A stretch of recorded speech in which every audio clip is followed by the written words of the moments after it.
Hello दोस्तों, हमारे इस YouTube चैनल पर आपका वापस से स्वागत है। अगर आप चैनल पर नए हो तो चैनल को लाइक कीजिए, सब्सक्राइब कीजिए और ज़्यादा से ज़्यादा लोगों के पास शेयर कीजिए।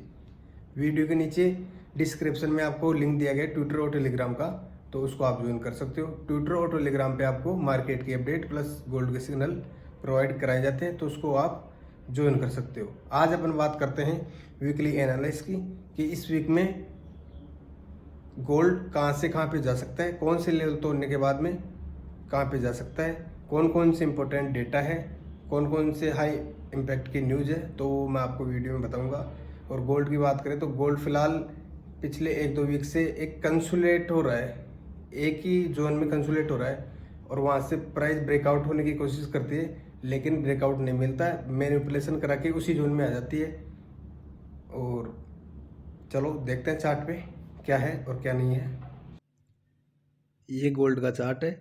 गोल्ड 2338 डॉलर के पास में पिछले वीक में क्लोजिंग दी और आपने देखा होगा कि पिछले एक दो वीक से मार्केट इसी रेंज में कंसोलिडेट हो रहा है। थोड़ा बहुत ब्रेकआउट करने की कोशिश करता है, उसके बाद में थोड़ा बहुत रिजेक्शन मिलता है, पर उसी जोन में प्राइस कंसोलिडेट होने लगती है। और मैनिपुलेशन भी बहुत हो रहा है। कि मैनिपुलेशन का मतलब ये है कि इसका जैसे ये जोन है, ये जोन है ना, ये तो उस जोन में जाके जैसे आपको बता देता हूँ।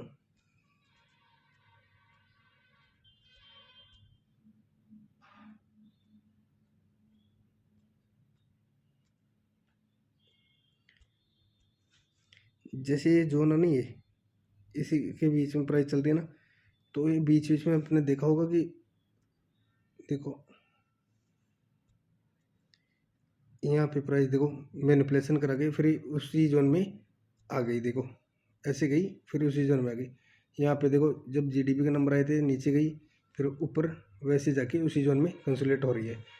तो कहने का मतलब ये है कि अब यहाँ से जब प्राइस ब्रेकआउट होगी ना इस जोन से, तो डेफिनेटली 10-50 पॉइंटों का मूवमेंट गोल्ड प्राइस में होगा। उससे पहले मैं इस वीक के सपोर्ट और रेजिस्टेंस बता देता हूँ। इस वीक का सपोर्ट है $2250 और गोल्ड फिलहाल $2338 के पास में क्लोजिंग दी है। और यहाँ से नीचे की तरफ ब्रेकआउट होती है प्राइस, ठीक है। अगर यहाँ से नीचे की तरफ रिजेक्शन मिलता है ना गोल्ड को, तो गोल्ड आराम से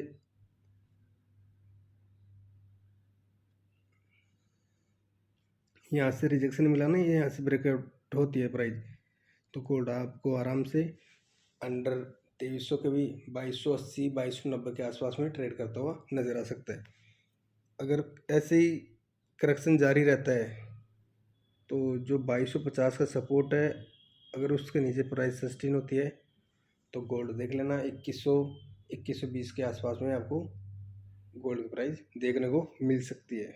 ऊपर के रेजिस्टेंस की बात करें तो ऊपर का रेजिस्टेंस है 2405। अगर गोल्ड प्राइस ऊपर की तरफ आकर्षित होती है यहाँ से इस जोन को ब्रेकआउट करके, और जो $2405 का जो रेजिस्टेंस है इसके पास में, इसको तोड़ के ऊपर सस्टेन होती है प्राइस, तो देख लेना गोल्ड अब जो ऑल टाइम हाई बनाया था ना गोल्ड ने, उसके भी ऊपर गोल्ड प्राइस जा सकती है। अगर फिर से इस जोन को ब्रेकआउट करती है तो इस जोन को ब्रेकआउट करती है तो इस रेजिस्टेंस के ऊपर सस्टेन होती है प्राइस, तो आराम से गोल्ड प्राइस आपको ऑल टाइम हाई के ऊपर ट्रेड करती हुई मिल सकती है। वीकली टाइम फ्रेम में अपन इसको देखें ना, तो एक कैंडल बिल्कुल रेड कैंडल क्लोजिंग दी है इस वीक की। आपको दिखाता हूँ मैं, एक मिनट।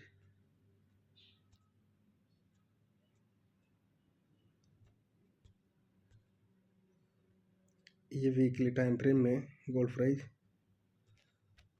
देखो यहाँ पे, अगर अगले वीक में भी गोल्ड को करेक्शन मिलता है ना, ऐसे ही एक रेड कैंडल यहाँ पे, अगर मंडे को एक और रेड कैंडल यहाँ पे बनती है और थोड़ा बहुत यहाँ पे करेक्शन मिलता है ना, तो गोल्ड देख लेना करेक्शन लेके ऊपर की तरफ ही जाने के ज़्यादा चांसेज हैं। यहाँ से अगर जो लेवल है वो लेवल टूटते हैं यहाँ से, तो गोल्ड प्राइस को आपको और भी नीचे ट्रेड करते हुए आपको मिल सकती है। ट्रेंड की बात करें, ट्रेंड बिल्कुल पॉजिटिव है। अगर आपको इस मार्केट में मतलब जो फ़िलहाल जो जोन चल रहा है उसमें आपको बाय सेल करना है तो स्टॉप लॉस के साथ में करना है, बिना स्टॉप लॉस के साथ में ट्रेडिंग नहीं करनी है। क्योंकि भैया अगर उदाहरण बताता हूँ आपको, यहाँ पे जैसे प्राइस यहाँ पे चल रही है, ठीक है, और इसी जोन में ज़्यादातर कंसोलिडेट हुई है 1 वीक के आसपास, तो ये तो देखो यहाँ पे ब्रेकआउट होके उसी जोन में आने की कोशिश कर रहा है। वैसे ब्रेकआउट हुआ नहीं है। ब्रेकआउट होने के लिए $2350 के ऊपर इसको सस्टेन होना पड़ेगा। और दूसरी बात, अगर आपने यहाँ पे बाय ले लिया 2338-40 के पास में और इस सेल होके और भी नीचे आ जाए, जैसे इसी जोन के आसपास में आ जाए 2300 के आसपास में, तो आपको तो बहुत सारा नुकसान हो जाएगा। तो इसी जोन में आपको ट्रेडिंग को अवॉइड करना है। आपने यहाँ पे सेल ले लिया और यहाँ से अगर ये ऊपर की तरफ ब्रेकआउट हो गया, मान लो कि ये रीटेस्ट करने के लिए प्राइस यहाँ पे आई हो और ऊपर जाने के लिए तैयारी कर रही हो, तो वो बात अलग है। जैसे ऊपर ब्रेकआउट किया, रीटेस्ट किया और ऊपर जाने के लिए गोल्ड प्राइस चल रही हो, तो उसी हिसाब से आपको बाय सेल के ऑर्डर लगाने हैं। बाय सेल करना है सिनेरियो को अच्छे से समझ गए। ऐसे नहीं कि मन में आ रहा है वहीं से बाय ले रहे हो सेल ले रहे हो, ऐसा बिल्कुल नहीं करना है। और कोई मार्केट की अपडेट होगी तो मैं मेरे पर्सनल टेलीग्राम पे दे दूंगा। तो चलिए इस वीक में कौन कौन सी इंपॉर्टेंट डेटा है, हाई इम्पैक्ट वाली न्यूज़ है, कौन कौन सी है वो मैं आपको बता देता हूँ। मंडे की बात करें तो करेंसी पेयर है JPY, उसमें बैंक हॉलीडे है। और यूरो USD में CPI के नंबर आएंगे पूरे दिन। ट्यूसडे की बात करें तो ट्यूसडे के दिन मॉर्निंग में 7 बजे मैन्युफैक्चरिंग PMI के नंबर है CNY जो करेंसी पेयर है उसमें। और शाम को 6 बजे कैड है ना, उसमें GDP के नंबर आएंगे। और USD पेयर में अनएम्प्लॉयमेंट कॉस्ट इंडेक्स के नंबर आएंगे। और 7:30 पे CB कंज्यूमर कॉन्फिडेंस की मीटिंग है, तो उसमें भी $10-20 का मूवमेंट जरूर रहता है। वेडनेसडे की बात करें तो वेडनेसडे के दिन NZD जो करेंसी पेयर है उसमें एम्प्लॉयमेंट चेंज और अनएम्प्लॉयमेंट रेट के नंबर आएंगे। और जो CNY करेंसी पेयर है उसमें बैंक हॉलीडे है, उस दिन कोई मूवमेंट नहीं रहेगा। यूरो USD में उसमें भी बैंक हॉलीडे है, तो उस दिन ज़्यादा मूवमेंट नहीं रहेगा। USD पेयर की बात करें तो 5:45 में USD पेयर में ADP non frame employment change के नंबर आएंगे। और 7:15 पे फाइनल मैन्युफैक्चरिंग PMI। और 7:30 पे जो मैन्युफैक्चरिंग PMI और जो ओपनिंग उसकी न्यूज़ है। तो जो रेड रेड डब्बे दिख रहे हैं ना आपको, ये बिल्कुल हाई इम्पैक्ट वाली है, तो उनमें $10-20 का मूवमेंट ज़रूर रहता है।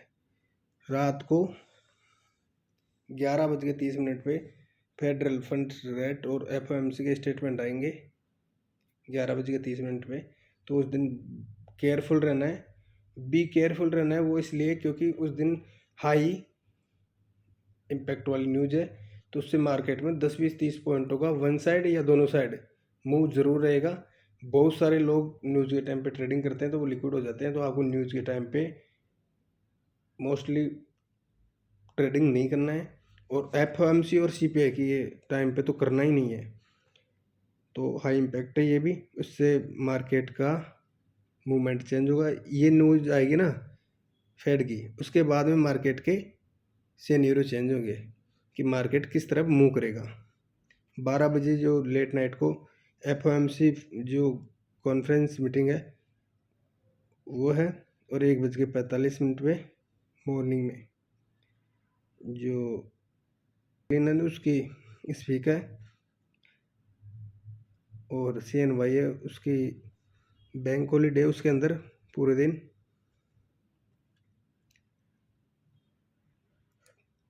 शाम को 6 बजे अनएम्प्लॉयमेंट क्लेम और 6:15 पे